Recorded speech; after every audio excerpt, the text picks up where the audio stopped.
Reka twongere tubahe ikaze mu biganiro byacu byo kuri iki gicamunsi kuri iki cyumweru tariki 25 z'ukwezi kwa kane 2021. Tubahe ikaze mu kiganiro cyacu cy'uyu munsi. Uyu munsi rero tugiye kuganirira hamwe ibintu bibiri abantu bajya bitiranya, tukaba dushaka kubibasobanurira tukanabibatandukanyiriza. Rero mboneho n'umwanya wo kubasaba gukomeza gukora subscribe, mukasharinga n'ibi biganiro bifasha abantu, biba birimo inyigisho zitandukanye, mukibuka no gukora like kugira ngo tumenye inkuru zacu ko mwazikunze, tumenye n'aho twakwimpruvinga cyangwa se aho twagenda duhindura. Uyu munsi rero tugiye kurebera hamwe itandukaniro riri hagati y'ikintu bita depression cyangwa depression n'ikintu bita post traumatic stress disorder. Ni ibintu bibiri bitandukanye, ariko ndagerageza kubibasobanura mu Kinyarwanda nze kubabwira n'icyo bishatse kuvuga n'aho bitandukanira. Ariko mbere yo gukomeza ndagira ngo mbabwire ko mu biganiro tuzajya tubagezaho n'ibiganiro byo kubahugura ku bintu bijyanye na sante cyangwa se n'ubuzima.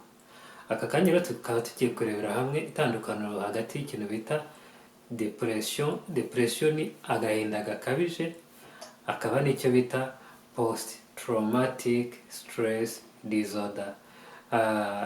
Ngerageje kugenekereza ngo mbisobanure mu Kinyarwanda, ni nk'ubwoba buba bwatewe n'ikintu, nk'ubwoba bukabije buba bwatewe na incident cyangwa se ikintu kiba cyabaye giteye ubwoba.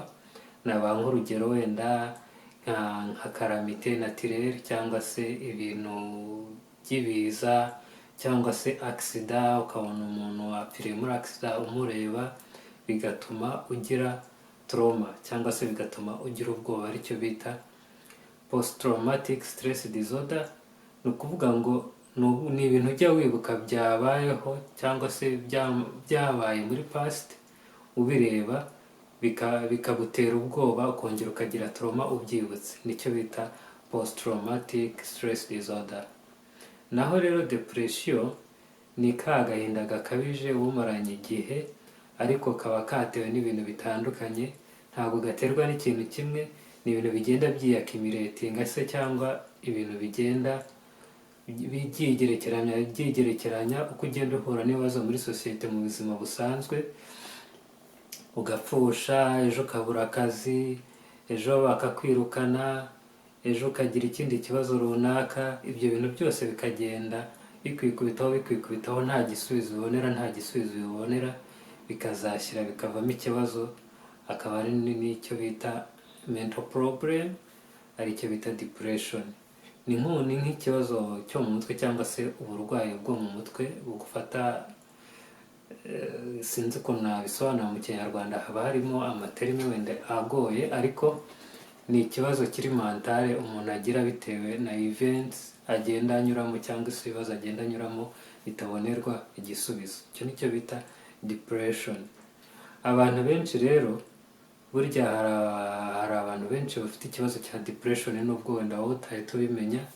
Rimwe na rimwe tuzumva ngo abantu biyahuye, cyangwa se ukabona umuntu arigunze, umuntu ukabona hari ibimenyetso bigaragaza ko yiyanze, yirambiwe. Ni bimwe mu bimenyetso byerekana ko umuntu afite depression. Iyo rero mubonye umuntu afite ibibazo nk'ibyo ngibyo, biba byiza kumwegera ukamuganiriza, ukumva ikibazo afite, ukaba wenda wanamurangira ibigo by'ubuzima by'ubujyanama bw'ubuzima, ku buryo yagenda bakamugira inama kugira ngo dupreventinge cyangwa se turinde wa muntu ko yagera kuri phase yo kuba yatekereza kwiyahura cyangwa gukora ikindi kintu kitari cyiza. Icyo nicyo bita depression. Naho rero icyo bita post traumatic stress disorder ni cya kindi twabonye kimeze nk'ubwoba bukabije. Icyo kintu gishobora kuzananamo na depression. Ushobora kuba ufitemo iyo trauma ariko ufitemo na depression. Ibyo rero nicyo bita post traumatic stress disorder.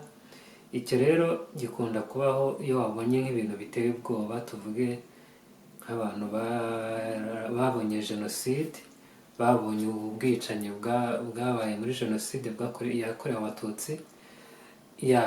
Nyuma y'imyaka runaka no kugeza n'ubu hari abantu bakigira icyo kibazo cya trauma. icyo rero gishobora kuba kimwe mu bintu bigize icyo bita post traumatic stress disorder. Abantu bamwe bashobora kugaragaza icyo kibazo kubera ibintu bibi babonye cyangwa se incident mbi nk'iyo ngiyo baba barabonye. Si n'icyo cyonyine gusa, ushobora kuba wakoze accident cyangwa se wabonye abantu bapfa bakoze accident cyangwa ukabona les calamités naturelles.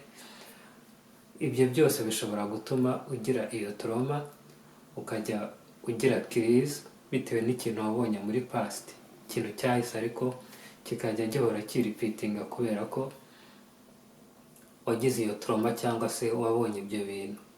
Ibyo nabyo rero iyo wegereye abajyanama b'ubuzima bashobora kugufasha, abo bita mental health care workers, ni abantu bashinzwe ubuzima bwo mu mutwe.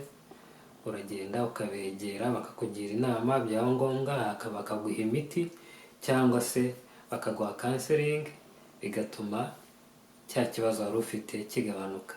Uyu munsi rero nibyo bintu bibiri dushatse kubaganirizaho, ariko muramutse mufite ikibazo mushaka kubaza, mwatwandikira muri comment, tuzabona icyo mwatubajije ibibazo byanyu kugira ngo ubutaha tuzabihereho tubasubiza.